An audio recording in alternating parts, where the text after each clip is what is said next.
తెలుగు రాష్ట్రాల్లో తీవ్ర చర్చనీయాంశంగా మారిన ప్రైవేటు సర్వేయర్ తేజేశ్వర్ మర్డర్ కేసులో మరొక సంచలనం నమోదైంది. పెళ్లి తర్వాత ఐశ్వర్య తేజేశ్వర్ కలవకూడదని బెడ్రూమ్లో స్పై కెమెరా ఏర్పాటు చేశాడు తిరుమలరావు. ఆ కెమెరా ద్వారా రోజు బెడ్రూమ్లో వారి కదలికలను గమనించాడు. పెళ్లి తర్వాత కూడా తేజేశ్వర్ను ఐశ్వర్య దూరం పెట్టింది. రోజుకో సాకు చెప్పి శోభనం వాయిదా వేసింది ఐశ్వర్య. శోభనం గురించి తేజేశ్వర్ గట్టిగా అడగడంతో వెంటనే చంపాల్సిందిగా తిరుమలరావుపై ఒత్తిడి పెంచింది ఐశ్వర్య. తేజేశ్వర్ను చంపిన తర్వాత గ్లిజరిన్ పెట్టుకొని ఏడ్చింది ఐశ్వర్య. బెడ్రూమ్లో గ్లిజరిన్ బాటిల్ గుర్తించారు పోలీసులు. ఎవరు చంపుతున్నారో ఎందుకు చంపుతున్నారో తెలియకుండానే తేజేశ్వర్ చనిపోయాడు. అన్నా నన్ను ఎందుకు చంపుతున్నారో చెప్పండి అంటూ వారిని తేజేశ్వర్ వేడుకున్నాడు. తన భార్య విలనని తెలియకుండానే తేజేశ్వర్ చనిపోయాడు. నిజంగా ఈ ఘటన చాలా సంచలనంగా మారింది. అనేక ట్విస్టుల మీద ట్విస్టులు. పాపం తేజేశ్వర్ కనీసం ఎందుకు చనిపోతున్నాడో కూడా తెలియని పరిస్థితి. తనని కిడ్నాప్ చేసి కారులో తీసుకెళ్తున్నప్పుడు బతిమాలుతున్నాడు. అన్న నన్ను ఎందుకు చంపుతున్నారు చెప్పండి, అసలు కారణం ఏంటో చెప్పండి అంటూ కూడా బతిమాలడం. నిజంగా ఆ ఘటన గురించి వింటుంటే ఎంత హృదయ విదారకంగా అనిపిస్తుంది. అంటే కనీసం ఎందుకు చనిపోతున్నాడు, ఎవరు చంపుతున్నారు, ఏ కారణం చేత చంపుతున్నారు అనేది కారణం కూడా తెలియకుండా తేజేశ్వర్ చనిపోయాడంటే ఎంత పక్కా ప్లాన్తో ఆ కిలాడి ఎంత పక్కా ప్లాన్తో భర్తని మర్డర్ చేయించిందో మనకి ఇక్కడ అర్థమవుతుంది. నిజంగా గ్లిజరిన్ పెట్టుకొని మరి ఏడ్చింది. ఇంతకంటే దుర్మార్గం ఏదైనా ఉంటుందా? ఏడుపు రాకపోతే గ్లిజరిన్ పెట్టుకొని ఏడ్చిందట. ఇదేమన్నా సినిమానా? అసలు నిజ జీవితంలో ఇలాంటి ఘటనలు జరుగుతున్నాయంటే నిజంగా ప్రతి ఒక్కరు కూడా ముక్కున వేలేసుకుంటున్నారు. సినిమాను మించి ఇలాంటి ఘటనలు చోటు చేసుకుంటున్నాయి. ఐశ్వర్య చేసిన లీలలు అంతా ఇంత కావు. ఐశ్వర్య ఆడిన నాటకాలు, డ్రామాలు అంతా ఇంత కావు. భర్తను చంపించడానికి, శోభనం జరగకుండా, ఫిజికల్గా అతన్ని కలవకుండా ఎన్ని సాకులు చెప్పి ఎన్ని రకాలుగా దూరం పెట్టి ఇక కాదు నాతో అన్నప్పుడు వాడిని లేపేండ్రా అని చెప్పేసింది. అంతటి దుర్మార్గపు ఆలోచనతో ఒక ఆడది కట్టుకున్న భర్తని ఏ రకంగానైనా కడతీర్చాలనుకుంటే ఖచ్చితంగా అది సాధ్యమయ్యే పని. ఇంకా దాంట్లో డౌటే లేదు. ఎందుకంటే ఇలాంటి ఆడవాళ్ళు ఉన్న రోజులు కూడా నిజంగా మనము ఈ భార్య బాధితుల సంఘాలు ఎందుకే పుట్టాయేమో బహుశా అనిపిస్తుంది. భార్య బాధితుల సంఘాలంటే తొలుత కొద్ది రోజులు చాలామంది నవ్వుకున్నారు, ఏంటి భార్య బాధితుల సంఘాలని. ఇదిగో ఇలాంటి ఘటనలే ఇటీవల మీరు ఒక్కసారి గమనించండి. ఇటీవల ఏ కేసు చూసినా, ఎక్కడ చూసినా, యూట్యూబ్ ఓపెన్ చేసినా, సోషల్ మీడియా ఓపెన్ చేసినా, ఏ చిన్న వెబ్ ఓపెన్ చేసినా, వెబ్సైట్ ఓపెన్ చేసినా భార్య చేతిలో భర్త మర్డర్. ప్రతిరోజు ఇదే తంతు, ఇదే తతంగాలు. ఎక్కడ భారతదేశం మొత్తం ఇదే పరిస్థితి. మనం సోనం కేసు తెలుసు కదా, అక్కడి నుంచి మొదలు పెడితే భారతదేశం మొత్తం, కర్ణాటక కావచ్చు, 2 తెలుగు రాష్ట్రాల్లో కావచ్చు, మధ్యప్రదేశ్లో కావచ్చు, యూపీలో కావచ్చు, హర్యానాలో కావచ్చు. ఈ మధ్యకాలంలో మొత్తం ఇలాంటి ఘటనలే. సోషల్ మీడియా పుణ్యమా అని అన్నీ బయటకు వస్తున్నాయి.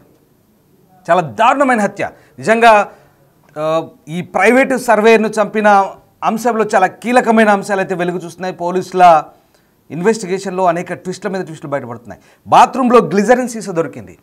ఎందుకు ఈ గ్లిజరిన్ సీసా అసలు ఎక్కడిదని పోలీసులు ఇన్వెస్టిగేషన్ చేస్తే అతన్ని చంపిన తర్వాత ఏడుపు రావడానికి, ఆ దొంగ ఏడుపు ఏడవడానికి, జనాలను నమ్మించడానికి గ్లిజరిన్ పెట్టుకుంది. గ్లిజరిన్ ఎవరు వాడతారు? సినిమాల్లో వాడతారు. సినిమాల్లో వాడే గ్లిజరిన్ కూడా తెప్పించుకుందంటే ఎంతటి పక్కా స్కెచ్తో ఐశ్వర్య ఈ మర్డర్ ప్లాన్ చేసింది ఒక్కసారి మనం ఆలోచించుకోవచ్చు. నిజంగా చాలా దుర్మార్గమైనటువంటి హత్య ఇది. ఈ హత్యకు సంబంధించి అనేక కోణాలైతే బయటపడుతున్న పరిస్థితి కనబడుతోంది. గద్వాల ప్రైవేట్ సర్వేయర్ తేజేశ్వర్ హత్య కేసులో సంచలన విషయాలు అయితే వెలుగు చూస్తున్నాయి. వివాహేతర సంబంధమే ప్రధాన కారణమని పోలీసులు ఇప్పటికే తెలిచారు. ప్రధాన నిందితులు A1 Tirumalarao, A3 Nagesh, A4 చాకలి పరశురాముడు, A5 చాకలి రాజులను కోర్టు అనుమతితో 3 రోజుల పోలీసు కస్టడీకి తీసుకున్నారు. హత్యకు దారితీసిన అంశాలు నిందితుల నుంచి వివరాలు సేకరించారు. ఈ క్రమంలో హత్యకు గురైన తేజేశ్వర్ భార్య ఐశ్వర్య, ప్రధాన నిందితుడు తిరుమలరావు మధ్య గత 5 ఏళ్లుగా ఈ వివాహేతర సంబంధం నడుస్తుందని పోలీసులు గుర్తించారు. ఈ 3 రోజుల పోలీస్ కస్టడీలో నిందితులు చెప్పిన వాంగ్మూలం కంప్లీట్గా సీన్ రీకన్స్ట్రక్షన్ చేశారు. హత్యకు గల కారణాలు వెల్లడించారు. అయితే తేజేశ్వర్ ఉంటున్న బెడ్రూమ్లో స్పై కెమెరా ఉన్నట్లు నిందితులు చెప్పడంతో పోలీసులు కూడా కంగు తిన్నారు. అనుకున్న ప్రకారం నెల వ్యవధిలో తేజేశ్వర్ని హత్య చేయాలనే లక్ష్యంతో పథకం వేసినట్టుగా చెప్తున్నారు. హత్య చేసి కొన్ని రోజుల తర్వాత లద్దాఖ్ లేదా అండమాన్లో స్థిరపడాలనే ప్రణాళిక రచించినట్టుగా తిరుమలరావు పోలీసుల ముందు ఒప్పుకున్నట్టుగా తెలుస్తోంది. నిజంగా చాలా దుర్మార్గమైనటువంటి వ్యవహారం ఇది. అసలు ఈ కేసులో ప్రతి అంశం కూడా ట్విస్ట్ల మీద ట్విస్ట్లు చోటు చేసుకుంటున్న పరిస్థితి కనబడుతోంది. ఇక ప్రియుడి మోజులో పడి సుపారి గ్యాంగ్తో భర్తను అంతమొందించిన ఘటన నిజంగా చాలా నివ్వెరపరిచే విధంగా మనకు కనిపిస్తోంది. జూన్ 17న తేజేశ్వరి కనిపించడంతో తోబుట్లందరూ కలచెంది విలపిస్తుంటే ఆ ముఖంలో మాత్రం ఏమాత్రం బాధ కనిపించలేదు. ఐశ్వర్య గదిలో ఈ గ్లిజరిన్ సీసా గుర్తించారు. కన్నీళ్ళు వచ్చేలా చేసేలా ఈ గ్లిజరిన్ కనిపించారు. ఒక్కసారి అసలు నిజంగా బెడ్రూమ్లో స్పై కెమెరా ఏర్పాటు చేశాడు. అసలు ఇది ఎంత కిలాడు, వాడు అంతకు మించి ఇద్దరు కలిసి కిలాడీలు అసలు వీళ్ళకి ఈ పదాలు కూడా సరిపోవు. బెడ్రూమ్లో అంటే ఎక్కడ వాడు పెళ్లి చేసుకొని దీంతో అరే ఏంటిది, భార్య భర్తలు పెళ్ళైన తర్వాత ఇవన్నీ సహజం, దానికి ఒక పవిత్రత ఉంటుంది నిజంగా. కానీ ఈ దుర్మార్గుడు ఏం చేశాడంటే, ఈ బ్యాంకులో పనిచేసే ఈ పనికి మాలిన ఈ దుర్మార్గుడు ఏం చేశాడంటే ఈ ఐశ్వర్యతో స్పై కెమెరా ఏర్పాటు చేశాడు. బాత్రూంలో పెట్టాడు, వాళ్ళ బెడ్రూమ్లో పెట్టాడు. ఎక్కడ ఈ సర్వేయరు ఆ ఐశ్వర్యతో ఫిజికల్గా కలుస్తాడని. ఇలాంటి వ్యక్తులు నిజంగా అసలు వీళ్ళని ఏమనాలి నిజంగా. మరి అంత భయం ఉన్నోడు పెళ్లి చేసుకోకుండా ఉండాల్సింది, అవసరమైతే ఆ అమ్మాయిని తీసుకొని వెళ్ళిపోవాల్సింది ఎక్కడికైనా. వాడితో పెళ్లి చేసి అమాయకంగా వాడిని బలి చేసి కనీసం వాడిని చంపేటప్పుడు బతిమాలకుండా నన్ను ఎందుకు చంపుతున్నారు చెప్పండి, అసలు కారణం ఏంటి, ఎవరు చంపమన్నారు ఏంటంటే, అసలు ఇంతకన్నా ఘోరమైన చావేదన ఉంటుందా? ఇన్ని ట్విస్టులు, గ్లిజరిన్ సీసా, ఆ బెడ్రూమ్లో కెమెరాలు, ఎక్కడ రొమాన్స్ జరుగుతుందో వీడికి కొట్టుకుంటుంది, ఇక్కడ గిలగిలా కొట్టుకుంటున్నాడు. ఆ కెమెరాలు నిరంతరం ఆ నిఘాలో ఎప్పటికీ ఆ కెమెరాలు అబ్జర్వ్ చేస్తున్నాడు. ఎక్కడ ఆ ఐశ్వర్యం మీద చేస్తున్నాడు, రొమాన్స్కు రెడీ అవుతున్నాడు.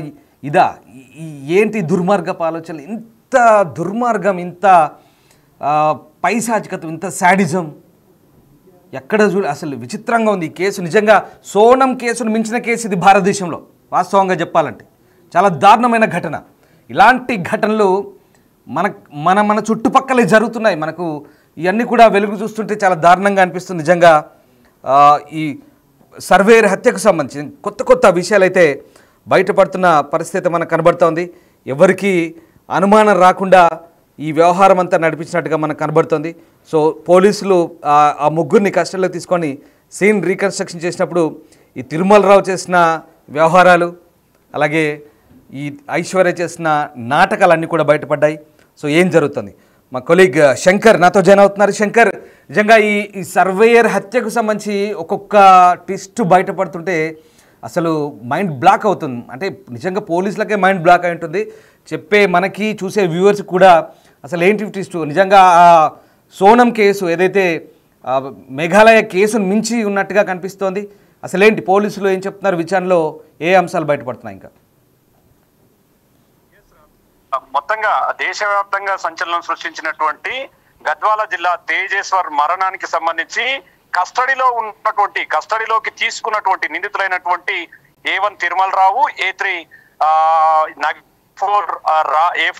A4 అదే విధంగా A5 కూడా పూర్తిగా రాజులను కూడా మొత్తం కూడా ఇప్పటి వరకు కస్టడీలో విచారణకు తీసుకున్నారు. ఎందుకంటే వాళ్ళు కేసు పూర్వాపరాలు పరిశీలించిన క్రమంలో వాళ్ళకు పోలీసులకు పలు అనుమానాలు వచ్చాయి. ఎందుకంటే ఒకవేళ ఆ తిరుమలరావు ఐశ్వర్యం తీసుకుపోవాల్సి వస్తే నేరుగా తీసుకెళ్లేది, కానీ ఎందుకు తేజేశ్వరను చంపాల్సి వచ్చింది? ఇట్లాంటి ప్రశ్నలన్నింటికీ సమాధానం పోలీసులకు మొదటగా దొరకలేదు. గత నెల 14వ తేదీన మిస్ అయ్యాడు, 21వ తేదీన శివమై తేలాడు. కర్నూలు ప్రాంతంలో అతను చేరడంతో పాటు శవం లభ్యం కావడంతో పోలీసులు అదుపులోకి తీసుకొని అందరినీ కూడా జైలుకు పంపారు. జైలుకు పంపిన క్రమంలోనే గద్వాల సివిల్ సెషన్ కోర్టులో కూడా వీళ్ళ కస్టడీకి అనుమతి కోరాడు. సెషన్ కోర్టు కూడా అనుమతి ఇచ్చింది. దీంట్లో భాగంగానే జిల్లా ఎస్పీ మొత్తంగా దీని మీద ప్రత్యేకమైనటువంటి కస్టడీలో భాగంగా విచారణ చేపట్టారు. మొత్తంగా నలుగురు నిందితులను కూడా అదుపులోకి తీసుకొని మొత్తంగా కస్టడీ విచారణలో నమ్మలేని నిజాలు వెలుగులోకి వచ్చాయి. ఎందుకంటే టెక్నాలజీని వాడుకోవడంలో తిరుమలరావును మించిన వ్యక్తి లేడని చెప్పి కూడా మొత్తంగా ప్రూవ్ అయినటువంటి సందర్భం. ఎందుకంటే ప్రతిరోజు ఐశ్వర్యతో మాట్లాడుతున్న క్రమంలో యువతల ఎవరైతే తేజేశ్వర్కు అనుమానం వస్తుందో ఆ అనుమానాన్ని నివృత్తి చేయడానికి, అనుమానం రాకుండా ఉండడానికి ఒక వాయిస్ చేంజర్ డివైస్ ను ఉపయోగించడం అనేది పూర్తిగా పోలీసులు చెప్తున్న నిజాలు తెలుస్తుంటే ఒక్కొక్కటిగా ఇదంతా కూడా వింతగా అనిపిస్తుంది. ఈ కేసులో అసలు ఏం జరుగుతుంది అనే కోణంలో కూడా అందరూ కూడా నివ్వెరపోతున్నటువంటి సిచ్యువేషన్. మొత్తంగా ఇప్పటికే వాయిస్ చేంజర్ డివైస్ ను కూడా పోలీసులు తిరుమలరావు పనిచేసినటువంటి బ్యాంకు నుండి తీసుకొచ్చారు. అది పోలీసులు తీసుకొని ఆ డివైస్ కూడా వాళ్ళు సొంతం చేసుకున్నారు. ఇక ప్రధానంగా తేజేశ్వరను చంపుతున్న క్రమంలో ఆ గత నెల 13వ తేదీన చంపాలనుకున్నారు, గుండాల ప్రాంతానికి రప్పించాలనుకున్నారు, సంఘాల ప్రాంతానికి. కానీ అక్కడికి తేజేశ్వర్ తన ఫ్రెండ్ తో కలిసి రావడంతో అది విఫలమైంది. ఆ తర్వాత తిరిగి మళ్ళీ స్కెచ్ చేశారు. 14వ తారీఖున దీనికి మట్టు పెట్టాలని నిర్ణయించుకున్నారు. ఆ తర్వాత కారులో తీసుకెళ్లడం, అక్కడ నుంచి వీరాపురం గద్వాల కర్నూలుకు మధ్యలో ఉన్నటువంటి ఆ జాతీయ రహదారికి సమీపంలో వేట కొడవలతో నిర్దాక్షిణ్యంగా గొంతుకోయడం. ఒకప్పుడు అంటే అట్లా చేస్తున్న క్రమంలో ఈ యొక్క ఎంక్వైరీలో భాగంగా కస్టడీ విచారణలో చెప్తున్న నిజాల కుటుంబ సభ్యులు నిజంగా తీవ్ర దుఃఖంలోకి తీసుకువెళ్తున్నటువంటి సిచ్యువేషన్. ఎందుకంటే తేజేశ్వరను చంపే ముందు తేజేశ్వర్ వారిని వేడుకున్నాడు, ఎందుకు నన్ను చంపుతున్నారన్నా, మీకు నేనేమన్యాయం చేశాను, నన్ను వదిలిపెట్టండి, మీకు నేనేం చేయలేదు కదా అని భార్య సొంత విలన్ అంటే భార్య ఒక విలన్ అన్న సంగతి కూడా తనకు తెలియలేదు. చివరికి చచ్చే వరకు కూడా తన భార్య అనేది ఇదంతా చేయిస్తుందని మాత్రం తెలియలేదు. కానీ దీంట్లో పోలీసుల రికార్డులో చెప్తున్నది ఒక రకంగా ఉంటే ఆఫ్ ద రికార్డ్ లో మరిన్ని విషయాలు కూడా వెలుగులోకి వస్తున్నాయి. ఎందుకంటే తేజేశ్వర్ కు అదే విధంగా ఐశ్వర్యకి ఎప్పుడైతే పెళ్ళైందో ఆ క్రమం నుంచి కూడా ఓవరాల్ గా ఈ ఎపిసోడ్ అంతా కూడా తిరుమలరావు వెనుకుండి నడిపించాడు. మొత్తంగా ఐశ్వర్యకు తనకు మధ్యలో ఎవ్వరు వచ్చినా కూడా తిరుమలరావు ఊరుకునే ప్రసక్తే లేదంటూ కూడా ఆ మైండ్ లో బాగా ఫిక్స్ అయ్యాడు. ఇదే క్రమంలో ఎక్కడైనా పెళ్లి అయిన తర్వాత ఒకవైపు తేజేశ్వర్ కావచ్చు, మరోవైపు తేజేశ్వర్ కావచ్చు, ఐశ్వర్య ఇద్దరి మధ్య శారీరక సంబంధం ఏర్పడుతుందా అనే కోణంలో పలు అనుమానాలకు తావిస్తూనే వారికి సంబంధించినటువంటి నిత్యం కదలికల పైన కూడా పూర్తిగా అతను అబ్జర్వ్ చేస్తూ వచ్చాడు. ఒక సీసీ కెమెరాలు ఏర్పాటు చేయడంతో పాటు మొత్తంగా ప్రతి నిమిషాన్ని కూడా వారిద్దరి మధ్య ఉన్నటువంటి ప్రతి కదలికలను కూడా మూమెంట్ కూడా తెలుసుకుంటూ వచ్చాడు.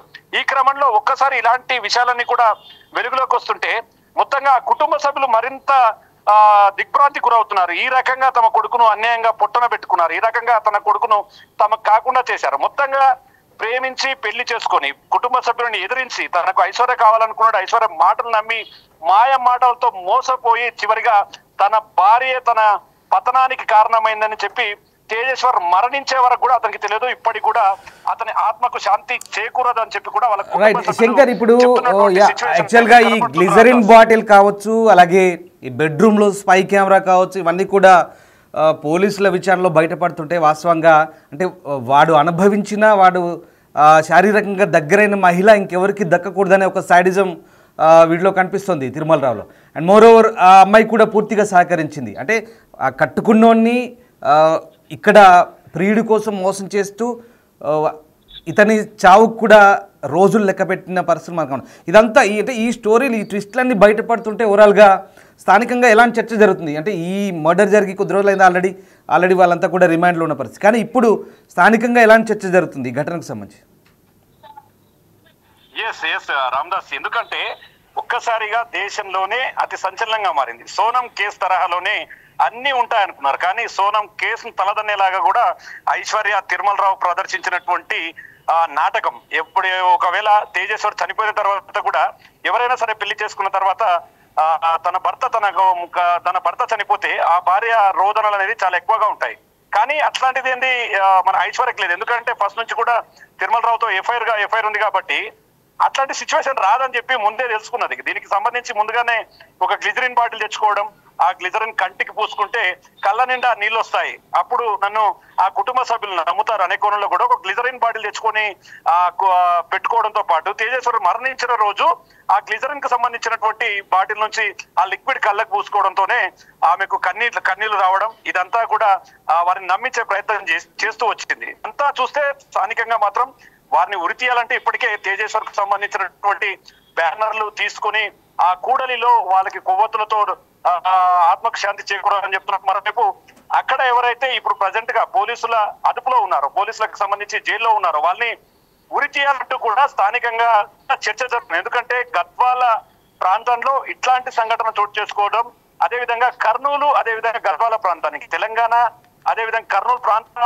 పోలీసులు కూడా దీని మీద స్పెషల్ గా ఇన్వెస్టిగేట్ చేసి దీన్ని పూర్తిగా తెచ్చారు. కాబట్టి ఇట్లాంటి వాళ్ళను ఉరి తీయాలి అంటూ కూడా స్థానికంగా చర్చ జరుగుతుంది. గద్వాల ఒక మాయని మచ్చగా మిగిలిపోతుందని చెప్పి కూడా స్థానికంగా చర్చ జరుగుతున్నటువంటి సిచ్యువేషన్ కనబడుతుంది Ramdas. Right Shankar, thanks for the update. So ఇది మొత్తం మీద సర్వేయర్ హత్య కేసులో, తేజేశ్వర్ హత్య కేసులో అనేక సంచలన అంశాలు వెలుగు చూశాయి. హత్యకు ప్రధాన కారణం వివాహేతర సంబంధం అనేది క్లియర్. పోలీసులు దాన్ని నిర్ధారించారు. ఇప్పుడు ఆ నిందితుల్ని A1 నుంచి A4 వరకు ఎవరైతే హత్యలో పాల్గొన్నారో ఆ నిందితుల్ని కస్టడీలోకి తీసుకొని విచారిస్తున్న క్రమంలో అనేక ట్విస్టులు బయటపడుతున్నాయి. ట్విస్టులు ఎలా ఉన్నాయంటే నిజంగా మైండ్ బ్లాక్ అయ్యేలా ఉన్నాయి. గ్లిజరిన్ సీసా గుర్తించారు, అదొకటి. తర్వాత బెడ్రూమ్లో స్పై కెమెరాలు పట్టడం. 5 సంవత్సరాలుగా ఈ తిరుమల రావు ఐశ్వర్యతో అక్రమ సంబంధం కొనసాగిస్తున్నాడు, వివాహేతర సంబంధం. పోనీ ఆ సంబంధం ఉన్నప్పుడు పెళ్లి చేసుకోవాల్సింది.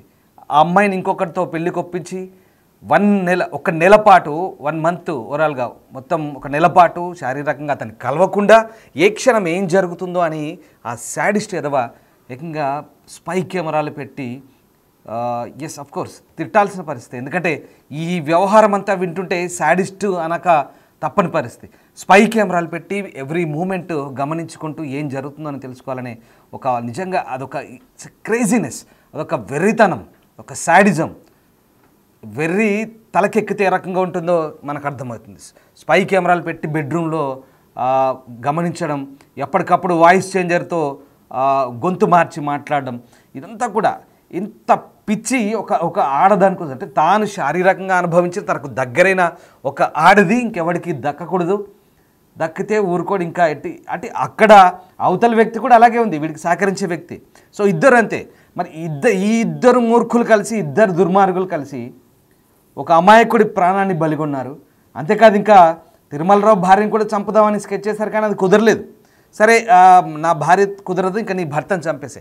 అంటే ఇంత సింపుల్గా ఇలాంటి మ్యూచువల్ అండర్స్టాండింగ్తో హత్యలు చేయడాలు, అక్రమ సంబంధానికి అడ్డొస్తున్నారనే, వివాహితర సంబంధానికి అడ్డొస్తున్నారనే వ్యవహారాలన్నిటి కూడా ఇంత సింపుల్గా మేనేజ్ చేస్తూ అలా ఊరికే మనుషుల్ని సింపుల్గా అలా అడ్డు తొలగించుకునే క్రమంలో హత్యలు చేయడాలు ఇంత దారుణం. ఇది ఇంకొక విషయం ఏంటంటే పాపం నన్ను ఎందుకు చంపుతున్నారని అడిగితే కూడా కారణం తెలియకుండా చనిపోయిన వ్యక్తి. బహుశా ఇంత దారుణమైన ఘటన, అసలు ఈ సంఘటన సంబంధించి నిజంగా ఇది చాలా దారుణమైన ఘటన. పోలీసుల విచారణలో నివ్వెరపోయే అంశాలు బయటపడుతున్నాయి. ఇంకా ఎలాంటి అంశాలు బయటపడతాయి, వీరికి ఎలాంటి శిక్ష వేస్తారనేది చూడాల్సింది. న్యాయస్థానం ఎలాంటి శిక్ష ఖరారు చేస్తుంది. మీరేమనుకుంటున్నారు, ఇలాంటి వాళ్ళకి ఎలాంటి శిక్ష పడాలి? మేము పోల్ పెట్టాము ఆల్రెడీ. మీ అభిప్రాయం ఏంటో కామెంట్ బాక్స్ రూపంలో తెలియజేయండి. అండ్ ఈ గ్లిజరిన్ ఎపిసోడు, ఈ స్పై కెమెరా ఎపిసోడు, అసలు ఇవన్నీ కూడా సినిమాల్లో చూస్తున్నాం, కానీ నిజ జీవితంలో కూడా సినిమాలను చూసి నేర్చుకుంటున్నారా లేదా నిజ జీవితంలో జరిగే సినిమాల్లో పెడుతున్నారా? మీరేమనుకుంటున్నారు? మీ అభిప్రాయాన్ని కామెంట్ బాక్స్ రూపంలో తెలియజేయండి. Thank you.